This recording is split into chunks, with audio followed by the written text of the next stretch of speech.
My name is Rachel Whitman. I'm 36 years old, the founder of a nonprofit that helps underserved students get access to STEM education.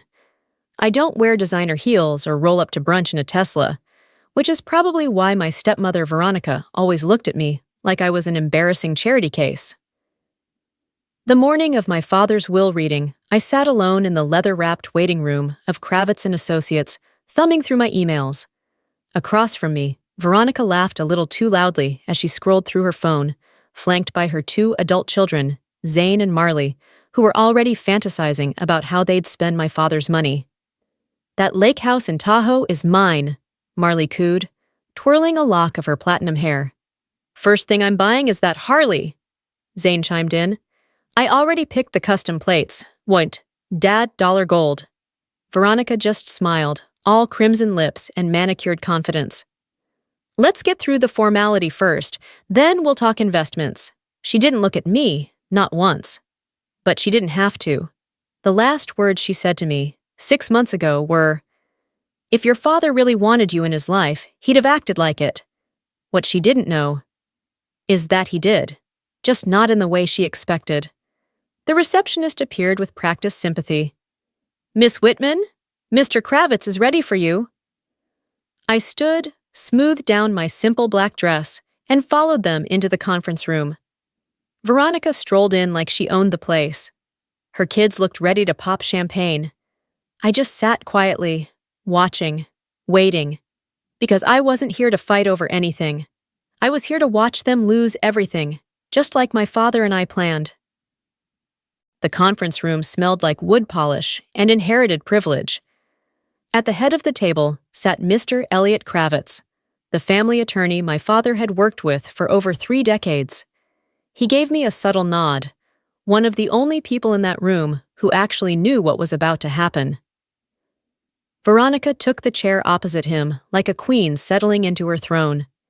She crossed her legs, placed her designer bag on the table, and flashed a smile that didn't quite reach her eyes.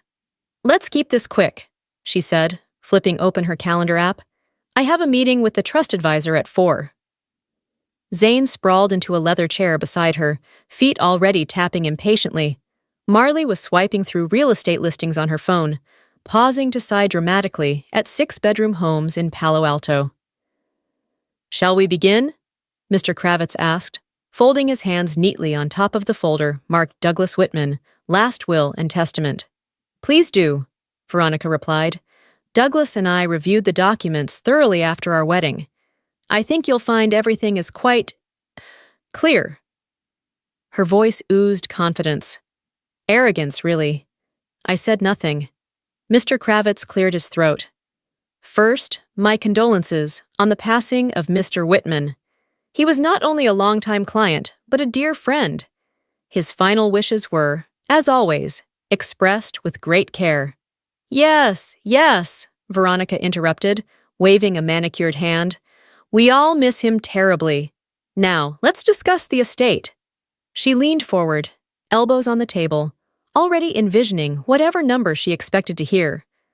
Probably a lot more than what she was worth. Mr. Kravitz slowly opened the folder and scanned the first page. "This will is dated 6 years ago." Veronica nodded smugly. "Shortly after our wedding, Douglas wanted everything aligned to reflect our new family structure, naturally." Marley gave me a sideways glance, a smirk curling at the edge of her mouth. "Sorry, Rachel," she murmured. "Guess Dad didn't leave room for nonprofits in the portfolio." Zane chuckled, tossing a grape from the fruit tray into his mouth. "Should have picked a real job." Mr. Kravitz didn't flinch. "Well then, according to this document, the estate is to be divided between Mrs. Veronica Whitman and her children, Zane and Marley, with a small charitable donation earmarked for education initiatives." He paused. Veronica couldn't help herself. "And Rachel?" He looked up, calm as a lake in winter. "To Rachel Whitman, nothing." Veronica practically beamed. "That's correct." Douglas finally saw reason. After years of disrespect and distance, he understood who truly cared for him. My jaw didn't tighten. My eyes didn't flinch. I simply folded my hands. Because this was exactly what we wanted her to say out loud. There was a beat of silence in the room, one of those stretched moments where arrogance hangs so heavy you can almost hear it breathing. Then Mr. Kravitz laughed. Not a polite chuckle. Not the throat-clearing kind professionals use to reset tension. No, this was a full-bodied, shoulder-shaking laugh that echoed off the paneled walls, like thunder in a cathedral. Veronica's smile flickered. "Excuse me?" she snapped. "Is there something amusing?" "I apologize," Mr. Kravitz said, dabbing the corners of his eyes with a handkerchief. "That was unprofessional. It's just, Veronica, do you know what a revocable living trust is?" Her eyes narrowed. "Of course I do. It's a financial instrument, a flexible estate tool." "Very good," he nodded, still suppressing a grin. "And do you know when Mr. Whitman established one?" "He didn't," Veronica said quickly. "We updated everything after the wedding. This will reflect his final wishes." Mr. Kravitz pulled out a second, much thicker folder. "This is the Whitman Legacy Trust, established 12 years ago, with amendments over time. The last one was executed 14 months ago." Marley blinked. "Wait, what?" Zane sat up straighter. "Hold on. What do you mean, trust?" Mr. Kravitz's voice turned crisp. "I mean that the bulk of Mr. Whitman's assets, his homes, investment accounts, vehicles, and liquid funds, were quietly transferred into this trust long before he passed." Veronica's expression cracked. "No, that's not possible. We reviewed all the accounts together." "Indeed you did," Mr. Kravitz replied. "But those were his secondary accounts. The primary ones have belonged to the trust since the day Rachel turned 35. I glanced up. "That was 14 months ago." "Yes," Mr. Kravitz smiled. "Right before the Tahoe trip, I believe. When Mr. Whitman spent the weekend in my office finalizing the details while you were at the Napa Spa Resort." Zane's voice was suddenly sharp. "So wait, what's in the trust?" "Everything," Kravitz said simply. "The homes, the cars, the stocks, the offshore account, the family art collection, all legally assigned to Rachel Whitman, as of last year." Marley's face drained of color. "But we've been living in those houses, driving those cars." "Correct," he said. "For the last 14 months, you've been living on property and using assets you don't legally own. Rachel's been very generous." I finally spoke.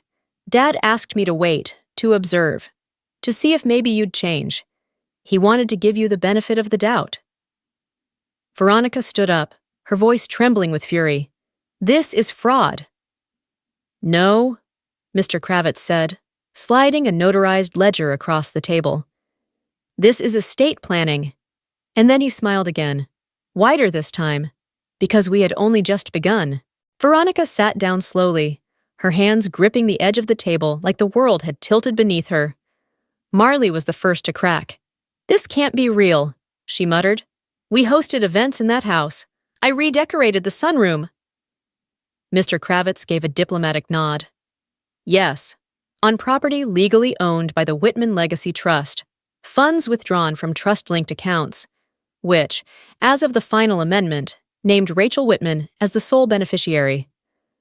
Zane stood up, pacing. "That's impossible. I've used Dad's Amex. I've paid bills. We've flown first class, booked with his points." I looked at him, really looked, and for the first time, I didn't feel anger. I felt pity. Those weren't his points. They were mine. The trust assigned all rewards to me when it transferred. "But why wouldn't he tell us?" Marley asked, her voice cracking. "Why would he let us live like everything was normal?" "Because he hoped," I said softly, "that something might change." Mr. Kravitz stepped in, flipping through a folder. "Mr. Whitman didn't make these decisions lightly. 2 years ago, after a medication error nearly sent him to the ER, he hired a private investigator. What that investigator uncovered was extensive. He laid out photographs, dates, credit card statements, notes.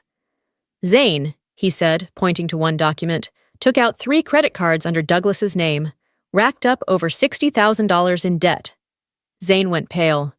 "Marley," he continued, "purchased over $80,000 in jewelry in a 4-month period. Most items were sold secondhand online." Marley gasped. "And Veronica," he said, his tone finally cooling, repeatedly blocked phone calls and visits from Mr. Whitman's friends and his own brother, not to mention the unauthorized changes to his medications, and the quiet move of your mother into the guest house without informing him. You can't prove any of that, Veronica hissed. You're right, I said calmly. I don't have to. Dad already did. She froze. Mr. Kravitz reached for another file. Signed statements, surveillance logs, a notarized journal entry from Mr. Whitman himself. Marley looked like she might faint. Zane backed toward the door, jaw tight. Veronica just stared at me, her voice barely audible. You set this up. No, I said. Dad did. I just didn't stop him. Mr. Kravitz closed the folder with finality. And now, it's time we read the letter. Mr. Kravitz slid a cream-colored envelope across the table toward me. My name was written in my father's handwriting, deliberate, steady, unmistakably his. He asked that you read this aloud, Mr. Kravitz said quietly. I nodded and took a slow breath. My hands didn't shake. I unfolded the letter, inhaled the faint scent of cedar that always lingered around my father's study, and began to read. My dearest Rachel, if you're reading this, then everything went exactly as we hoped. First, I'm sorry. I'm sorry for the months I spent pretending to push you away, for letting Veronica believe she had won. You and I both knew something was wrong. I just needed time and space to prove it. When I remarried so quickly after your mother passed, you were right to be cautious. But I was tired, Rachel. Tired and lonely, and facing something I hadn't told anyone yet. I'd been diagnosed with stage 3 lymphoma. I thought maybe, just maybe, Veronica would be a comfort in my final years. I was wrong. She isolated me, manipulated my medications. I watched her poison my friendships, my family ties, even my own clarity. But you never gave up. You called, you visited. You sat with me in silence when my head wasn't clear. You never once asked for money. You just wanted me to be your dad again. Asterisk.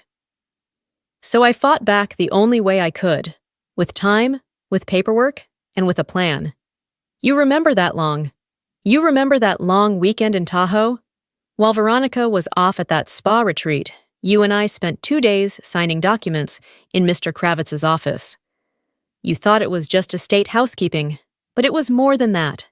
It was the beginning of this trust, the real legacy, yours. Thank you for pretending to be distant. Thank you for letting them believe they had outmaneuvered you.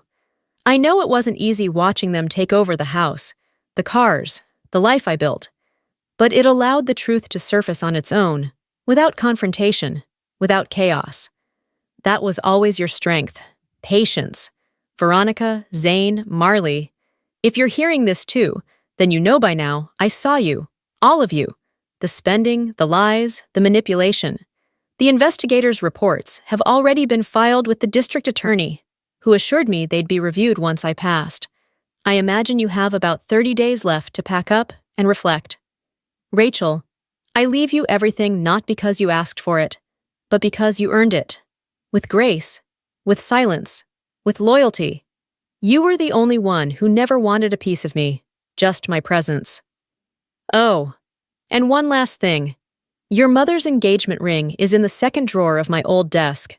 I've kept it hidden since the day Veronica started eyeing it like a hawk. It's yours now, as she always intended. Take care of yourself, my girl. Take care of the legacy, and don't ever doubt that you were my best decision in this life. All my love, Dad. By the time I looked up, Veronica was rigid in her chair, her face drained of color. Zane had gone silent, his phone clenched in his hand. Marley's mascara ran in streaks down her cheeks. There were no more smirks, no more lake house dreams or designer furniture fantasies, just the sound of truth settling like dust in a room full of liars. Mr. Kravitz waited a beat, letting the silence settle like a curtain falling on a failed performance. Then, in his calm, composed voice, he added, "There's one final matter." He opened a sleek black folder and pulled out 3 crisp documents, sliding one to each of them, Veronica, Zane, and Marley. "Eviction notices," he said plainly, "effective immediately. You have 30 days to vacate all properties owned by the Whitman Legacy Trust." Veronica's chair scraped violently against the floor as she stood. "You can't evict me. I was his wife. I didn't rise. I simply looked her in the eye. You're a tenant, a guest, one who's overstayed her welcome. Unbelievable, Marley muttered, blinking through streaks of ruined makeup. He left us with nothing? No, I corrected. He left you with what you deserved. He just gave me what I earned. Zane slammed a fist on the table. This is a setup. We'll sue. Mr. Kravitz's tone never wavered. You're welcome to try, but be aware that contesting the will or the trust activates the secondary clause, which authorizes full release of the investigator's report, photos, audio, documentation, to the district attorney's office and the media. That shut him up. Then Mr. Kravitz pulled out one last envelope. And this was filed this morning on Miss Whitman's behalf. He handed it to Veronica. A no-contact order. From this point forward, you are legally barred from initiating any communication with Rachel Whitman, including through third parties. Veronica's mouth opened and closed. You planned this, she whispered, her voice small. You and Douglas, you did this to humiliate us. I finally stood. No, he did this to protect me and to give you one last chance to do the right thing. I looked at them one last time. 3 people who had built their future on a lie and now couldn't figure out why the foundation had crumbled. Enjoy your 30 days, I said quietly, gathering my things. As I turned toward the door, Veronica's voice broke again. Rachel, wait. I paused but didn't look back. I was his wife. Doesn't that count for something? I turned my head just enough to answer. It counts for exactly what you put into the marriage. Lies, manipulation, and greed. Dad figured out your value, Veronica. I smiled not cruelly, just with clarity. $1, and honestly, I thought he was being generous. Outside, the wind had picked up, sharp for a California afternoon, crisp in that way that feels like autumn biting through silk. I stood on the courthouse steps for a moment, breathing it in. The folder in my hands wasn't heavy, but the weight of everything it represented pressed against my chest. Not the money, not the houses or the art or the offshore accounts. The truth. The truth that I hadn't imagined it, that my father had never stopped loving me, that everything I'd quietly endured, the dismissive glances, the family photos I wasn't invited to, the rumors Veronica spread about me abandoning him, had all been worth it. I got in my car, officially and legally mine, no longer under the trust's name, but under my own. And I drove. The cemetery was quiet when I arrived. Just a whisper of wind and the low hum of insects. My father's headstone was freshly cleaned, thanks to me, and surrounded by orange coral roses from the garden I'd kept alive for him behind the bungalow he secretly bought in my name. I knelt, tracing the engraving with 2 fingers. We did it, Dad, I whispered. Just like you planned. For a moment, I thought I could hear him laugh. That low, warm chuckle I missed more than I ever let anyone know. The same one he'd made when we sat together 14 months ago in Kravitz's office, signing pages and pages of trust documents while Veronica drank wine at a resort, thinking she'd won. She thinks she's clever, he'd told me then, eyes gleaming with that rare mischievous light. But clever and smart aren't the same thing. You, my girl, you're smart. I closed my eyes, breathing in the roses, the earth, the closure. And then I stood, dusted off my knees, and walked back to my car. I wasn't going back to the estate. Let them pack. I was going home. The one he gave me before the world ever realized I already had everything I needed.